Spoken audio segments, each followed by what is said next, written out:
With rising Allied and Afghan military casualties serving as the backdrop, General Petraeus appeared irritated with some senators who see slower than expected progress as evidence the new strategy is failing. He noted that the president only announced the new approach in December, and all the additional U.S. and Allied forces have not yet arrived. My sense is that the tough fighting will continue. Indeed, it may get more intense in the next few months. In the face of the tough fighting, however, we must remember that progress is possible in Afghanistan because we have already seen a fair amount of it in a variety of different forms beyond the recent security gains. An increase in the number of children attending schools was one sign of progress cited by Petraeus. He also mentioned the number of roads repaired and built to facilitate commercial activity.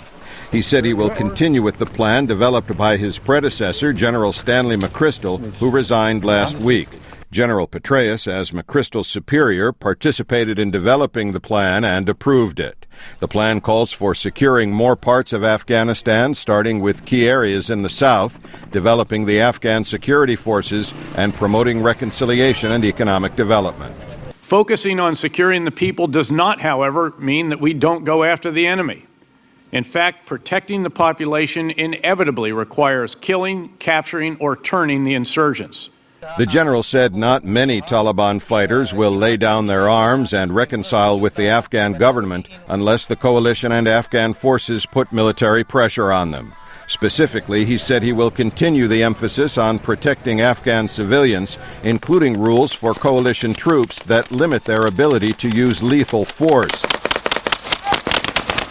But he indicated he is sensitive to complaints from some troops that the rules go too far.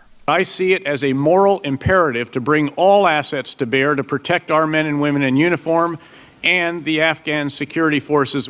Those on the ground must have all the support they need when they are in a tough situation. Petraeus said he has discussed that with Afghan President Hamid Karzai and other senior officials, and they agree the troops must be able to protect themselves and understand there will be some civilian casualties.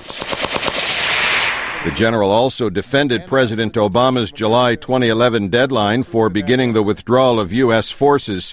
He said the deadline creates constructive urgency among all parties involved. But he said the pace of the withdrawal will be determined by the situation, and U.S. forces and civilians will maintain a long-term commitment to Afghanistan. The commitment to Afghanistan is necessarily, therefore, an enduring one, and neither the Taliban nor Afghan and Pakistani partners should doubt that. While some senators expressed concern about the deadline, none criticized General Petraeus, who is widely credited with engineering the turnaround in Iraq as Allied commander there in 2007 and 2008. Pessin, VOA News, Washington.